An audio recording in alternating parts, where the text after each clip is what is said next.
Let's start out with these expansion sides. Expansion sides winning big during opening weekend in regular season. Angel City versus North Carolina. Look, you knew we were going to hop on here and talk about this game first. Angel City defeating North Carolina Courage 2-1, delivering North Carolina Courage their first loss of 2022 and earning a first franchise win at Bank of California Stadium. Lots of amazing energy coming into this one. Angel City kicking off later, so that maybe we thought we were going to get some NWSL After Dark action, but it was something better than that. A lot of good things, a lot of emotion within it.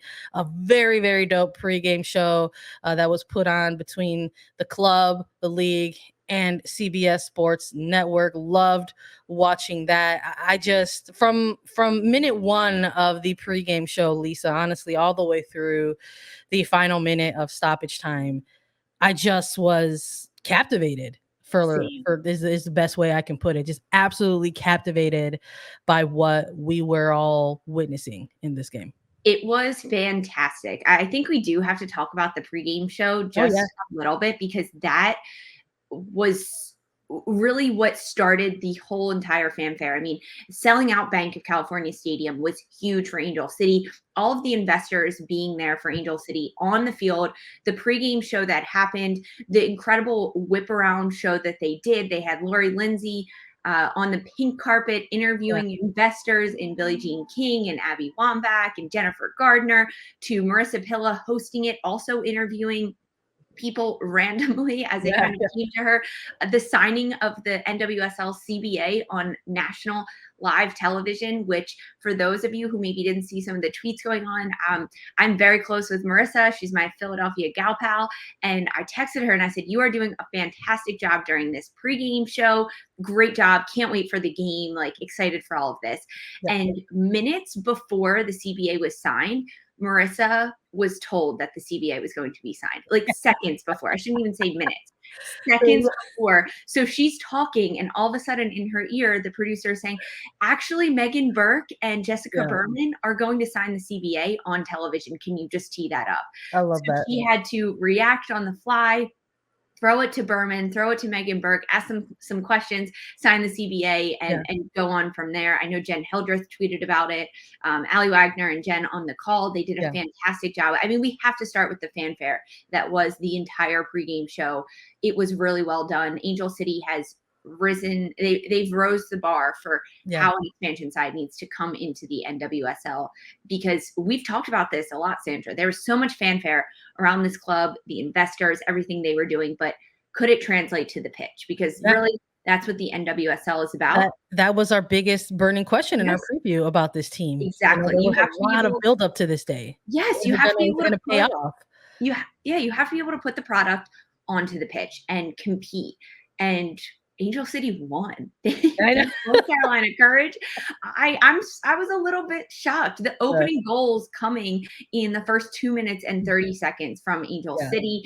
This was incredible. I'm watching this game, and I was at my parents' house, and all of a sudden I was like, oh my God. Oh my God. But what a good game to like have on when you're, maybe just not on the job in your home office, like watching a game, like you're including other people, other eyeballs, and this is the match that they're getting to watch with you. I love that. I love that so much. You're 100% correct. I think it went beyond like the actual 90 minutes, right? It was everything that happened in front of it. It was everything that happened after it. And quite frankly, like this very long build up to it. Again, it was on CBS Sports Network. And I love that us at Attacking Third, we were able to have so much of the clips of the pink carpet and a lot of these interviews over on our Twitter. If you missed any of the pregame stuff, we've got a ton of it over on Attacking Third socials.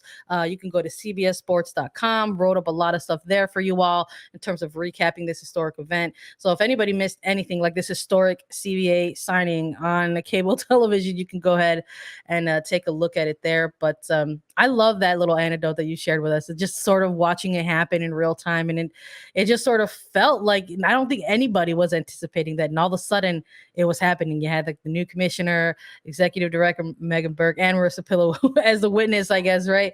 Sort of seeing it all unfold. But something it just I mean, felt the very entire special. country as a witness watching it live. All of us were witnesses. It just it felt very, very special. And I know when we did our preview of this, we very much try to, keep it X's and O's and in between the lines. And I was torn. And you were like, listen, I gotta go with North Carolina Kurtz because of the resume in front of us, right? I almost did that as well, but there was just something where I was like, I think I'm gonna go bold here and just go with the home side and just see what happens. Because I think somewhere in the back of my head, knowing that, like you and I, for example, covering it on the media side of things, we've been doing this for a very long time. We're talking about a franchise that, and the league announced expansion to California, like during the 2020 Challenge Cup. Mhm. So this has been a long, like nearly 2-year buildup to this moment for Angel City. And look, I've covered some games. I'm just gonna say it like that. I've covered some games in my day, and there's something about these sort of X factors that come into play when you're covering certain games. And sometimes X factors like first ever franchise game at a new facility.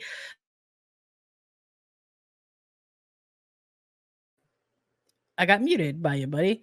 Big anticipated crowd, like sellout crowds, that type of stuff comes into play in terms of potential X factors for a game. So I just couldn't get that out of my head when we were making our picks.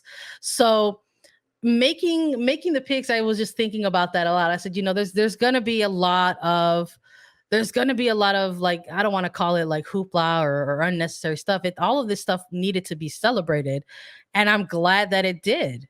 And I'm glad that we all got to see. And you could just sort of tell when the game kicked off in the body language of everybody on both sides of the ball that the Angel City players were absolutely amped. And honestly, North Carolina Courage going up against it too, they thrive, I think, in those type of environments. So it was incredible to watch and to have the goal come that early, and then sort of have this little back and forth, because North Carolina was no slouch in this game. No. They absolutely tried to take control back of this game, getting one back right in the second half, and having a good stretch of play, majority of it, I would say, in terms of being able to get back in the game. I thought for a second there they were almost going to spoil the result there for Angel City, but they hung on.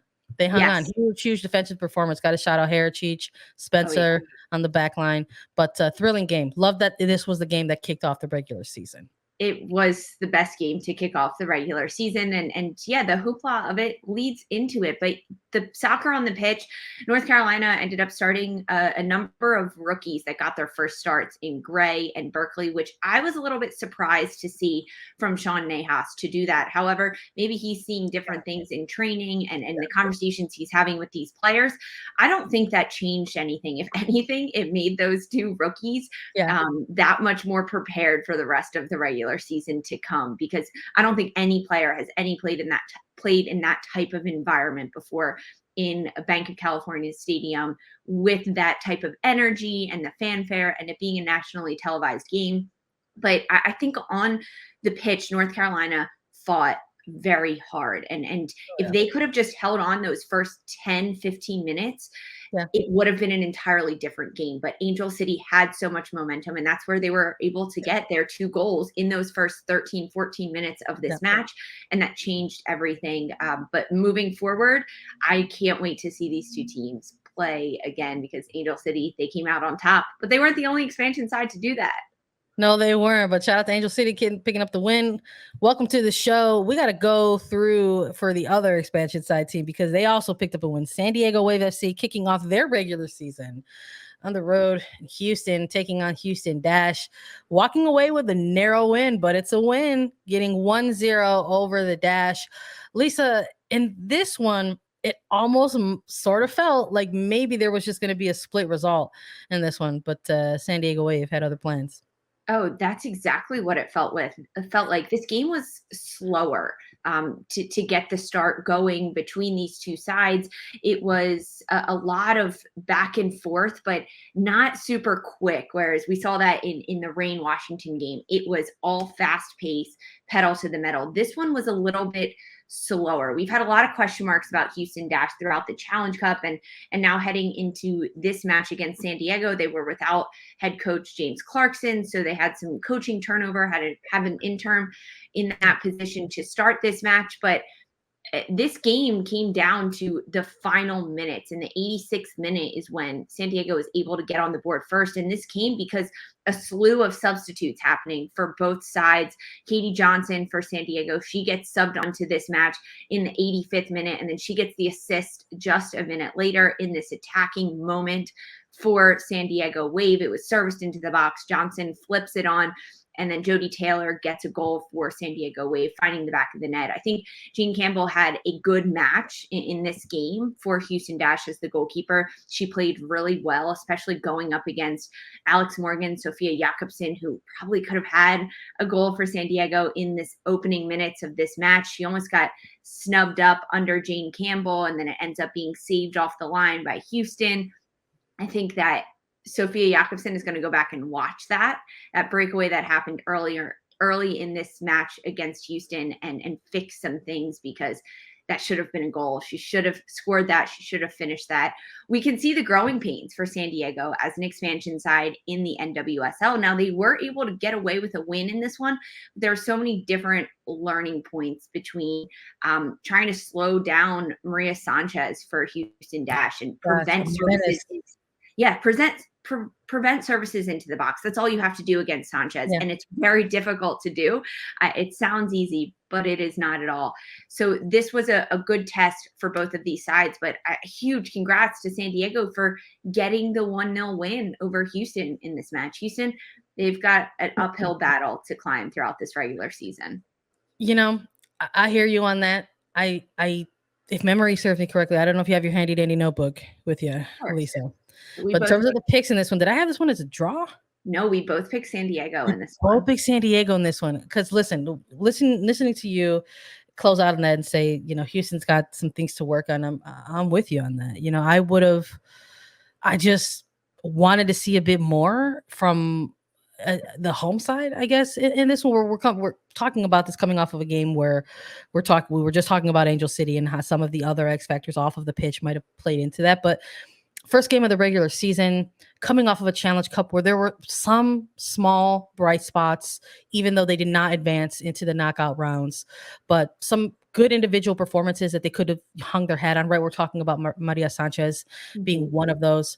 But the same can also be said for San Diego. We talked about them sort of in that latter half of Challenge Cup, kind of finding the spaces in the areas of growth for this team. And the fact that it just sort of turned into what it just sort of felt like a very kind of long and gritty, grindy kind of game. Those can get dangerous, I think, when you are going up against a team or an opposition that are trying to establish themselves. And in this case, it's San Diego. And I don't mean just as an expansion side, because yes, granted, that's the obvious point. They're trying to establish themselves as a very new team in NWSL. But for a lot of teams going into 2022, not just expansion sides, they're still trying to figure out their cultures, their team identities, how they're trying to play on the pitch. And with a team like Houston sort of having the storylines around them going into this opening match, you had to wonder how much of that was going to come into play. Having their head coach be suspended effective immediately due to ongoing investigations across the league, having to have an interim head coach be named kind of, quickly because there was going to be a game happening very, very soon for them. This was all in the buildup to this game. So just imagine that a lot of that came into play potentially. Some of the body language in this game for me stood out. Just not a lot of ideas. Sure, I guess is a simple way to put it, but just something that we just can't quite put our finger on.